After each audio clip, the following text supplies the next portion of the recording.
Hello friends, welcome back to my YouTube channel. और आज मैं आ गई हूँ आप सभी का favourite show mister and missus Parshuram के आज के एपिसोड का रिव्यू लेकर। तो जैसे कि हमने कल देखा था, शालिनी गई थी अपने परिवार से मिलने के लिए, तो आज भी वही सीन से शुरुआत होती है। और शालिनी मनीष दीक्षित को बहुत ज़्यादा भला बुरा कह रही होती है कि इस घर का सबसे बड़ा इंसान मनीष दीक्षित इस टेबल पे। तो उसकी काकी बोलती है कि आप उनको नाम लेकर नहीं बुला सकती है, वो सब घर के बड़े हैं और तुमसे बड़े हैं। क्या विकी शर्मा के साथ रहने के बाद तुम अपनी शर्म सब भूल गई हो क्या? उसके साथ रह के ऐसे बेशर्म हो गई हो क्या?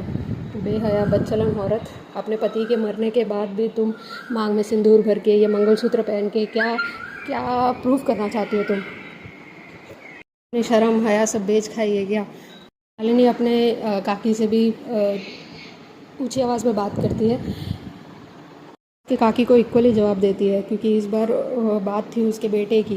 उसके बेटे पे एक्सीडेंट करवाया गया था, तो इस बार वो किसी को छोड़ने ही नहीं वाली थी। अपनी काकी पर भी चिल्लाती है, तो उसकी बहन और भाई बोलते हैं थोड़ा तमीज़ से बात करो, वो मेरी माँ है ऐसे।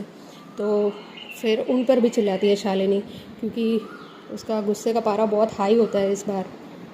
की कहती है तुमने तो पूरे दुनिया भर में हमारा नाम ख़राब करके रखा है। उस विक्की शर्मा के साथ रहती हो, उसके लिए मंगलसूत्र और सिंदूर लगाती हो, तुमने इस घर का नाम ही डुबा दिया है। और क्यों आई हो तुम यहाँ पे और हमारा उतरवाने पूरी दुनिया के सामने? फिर वो जाती है मनीष के पास और उसकी दीदी को कहती है ठीक है तो सुन लो सब सारे लोग, आज तो एडवोकेट नंदिनी दीक्षित भी यहाँ पे हमारे साथ है, मेरी दीदी भी मेरे साथ है। तो मैं ये बताना चाहती हूँ कि कल मतलब प्लेस का नाम लेके बोलती है कि पुलिस स्टेशन के सामने 2 बजे एक गाड़ी का नंबर लेके बोलती है कि उस गाड़ी से एक्सीडेंट हुआ था। शौक रह जाते। कहती है वो गाड़ी आई थी मुझे मारने के लिए, बट उस पर मेरा बच्चा फंस गया था बीच में, और ड्राइवर ने ब्रेक लगा दी, वरना मेरे बच्चे की जान चली जाती।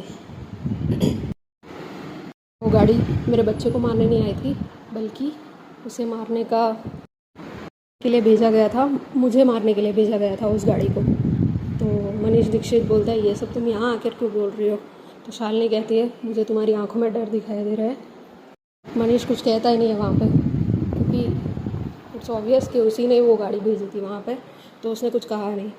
तो फिर खुद शालिनी कहती है नंदिनी से, तो दीदी सुन लो कि ये गाड़ी भेजी गई थी मुझे मारने के लिए, कुलकर्णी और मनीष दीक्षित ने ही भेजी थी।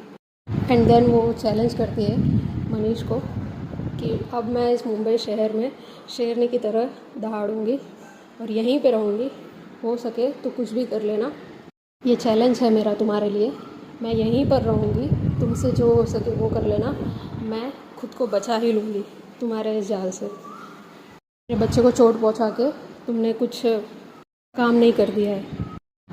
एंड देन वो सबसे चैलेंज दे के वहाँ से निकल जाती है। तब फिर शालिनी के पापा मनीष से पूछते हैं क्या उसने जो भी कहा वो सच है? बट मनीष ने कुछ कहा नहीं। वो बोलता है क्या तुमने उसे मारने के लिए गाड़ी भेजी थी? तो फिर भी मनीष ने कुछ नहीं बोला। बट जब वो बार बार पूछ रहा था, तब मनीष अपने टेबल से उठता है और बोलता है हाँ ये मैंने ही किया है, और मैं अपनी बेटी और दामाद को बचाने के लिए कुछ भी कर सकता हूँ, मैं अपनी फैमिली को प्रोटेक्ट करने के लिए किसी भी हद तक जा सकता हूँ, जो भी बीच में आएगा मैं किसी को नहीं छोड़ूंगा। ये उसने अपने भाई को देख के बोला ये बात। फिर सब साइलेंट होते हैं। उसके बाद मनीष दीक्षित अपने बेटे को कॉल करता है, आराध्या को, और वो उसे कहता है कि बेटा अब तुम्हें अपना ख्याल बहुत अच्छे से रखना होगा, आगे जाके पता नहीं क्या होगा, बट तुम अपना ध्यान अच्छे से रखना, हमेशा यही सोचना कि तुम्हारा डैड तुम्हारे साथ है। एंड देन वो ऐसे इमोशनली बात कर रहा होता है। फिर वो गुस्से से कहता है उसकी हिम्मत कैसे मुझे आके चैलेंज करने की, मुझसे इस तरह से बात करने की। तो आराध्या पूछती है कौन? तो वो कहता है शालिनी देशमुख, वो मेरे घर में आके मुझे चैलेंज करके गई है, अब मैं उसे बताता हूँ कि मैं हूँ कौन। फिर कट टू नेक्स्ट सीन में हम देखते हैं कि नंदिनी और शालिनी चलते हुए आ रहे होते हैं। तो नंदिनी कहती है कि मैं ड्राइवर को बोल देती हूँ दीदी आपको छोड़ देंगी घर तक। तो शालिनी कहती है तुम्हें क्या लगता है कि मैं दीक्षित परिवार का कोई भी चीज़ यूज़ करना चाहूँगी, मैं उनकी गाड़ी में जाना चाहूँगी। मुझे उस घर के सारे इंसानों से नफ़रत हो चुकी है, तो मैं खुद चली जाऊँगी, मैं खुद मैनेज कर लूँगी। फिर वो थोड़ी दूर चलती जा रही होती है शालिनी के साथ ही नंदिनी भी।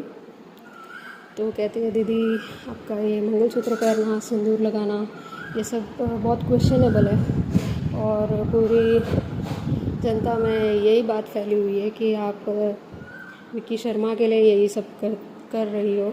इससे यही प्रूव हो रहा है कि आपने उसके साथ मनाली में टाइम स्पेंड किया था एंड ये सिंदूर और मंगलसूत्र उसी के नाम की पहनती हो एंड वो अभी तुम्हारे घर पर भी आता है आपसे मिलने के लिए। तो वो कहती है कि ये तो मैं अपने शिव के लिए कर रही हूँ, क्योंकि मुझे भरोसा है वो कहीं ना कहीं ज़िंदा है, वो हमें देख रहे हैं और जब मुझे यह एहसास होगा कि वो नहीं रहे तब मैं अपना सिंदूर हटा दूँगी, अपना मंगलसूत्र तोड़ के नदी में बहा दूँगी। लेकिन अब मुझे यही विश्वास है कि शिव कहीं ना कहीं ज़िंदा है। तो नंदिनी कहती है हाँ ये कोई बड़ी सी साजिश लग रही है, क्योंकि जेल में भी कोई एडवोकेट आया था राजू आप्टे से मिलने के लिए और अभी चिंटू के एक्सीडेंट की भी न्यूज़ आई है। तुम्हें मारने के लिए भी लोग आए थे, तो पता नहीं ये केस क्या मोड़ लेगा। ये किसी की बहुत बड़ी साजिश है, कोई ना कोई तो है इस सब के पीछे। मुझे एक बात समझ में नहीं आ रही, उसने मेरा नाम लेके क्यों जेल में गया था वो उससे मिलने के लिए। फिर यही सब बात करके शालिनी ऑटो बुलाती है एंड देन वो ऑटो में बैठ के चली जाती है और ऑटो वाले थोड़ा दूर तक जाते हैं एंड देन शालिनी वो सारी चीज़ों को रिवाइंड करती है कि ने कहा था उससे कि मनीष दीक्षित और करण कुलकर्णी ने ही मारने के लिए कहा था। एंड देन नंदिनी भी बोल रही थी कि कोई आया था जेल में राजू से मिलने के लिए। देन यही सब बातें उसके दिमाग में चल रही होती है। तभी ऑटो वाला बीच में ही गाड़ी रोक देता है और कहता है मैडम इससे आगे गाड़ी नहीं जाएगी, आप यहीं पर उतर जाइए। शालिनी कहती है आप किस जगह पर मुझे मतलब ला के खड़ा कर दिए, मैं यहाँ से कैसे जाऊँगी अकेले। बट ऑटो ड्राइवर बोलता है कि नहीं मैडम इससे आगे गाड़ी नहीं जाएगी, आप पैदल ही चले जाइए। बट वो शालिनी डर रही होती है कि वहाँ से अकेले कैसे जाएगी। बट फिर वो ऑटो ड्राइवर जाने के लिए तैयार ही नहीं था, तो वो गाड़ी से उतरी और चल के थोड़ी दूर जाने लगी। 3 गुंडे उसके पीछे चल रहे थे, वो लोग उनके पीछे पीछे ही फॉलो कर रहे थे। तो शालिनी को लगा कुछ तो गड़बड़ है, तो वो वहाँ से दौड़ने लगी और कहीं जाके मतलब कि रुक गई थी किसी खाली जगह पर जाके।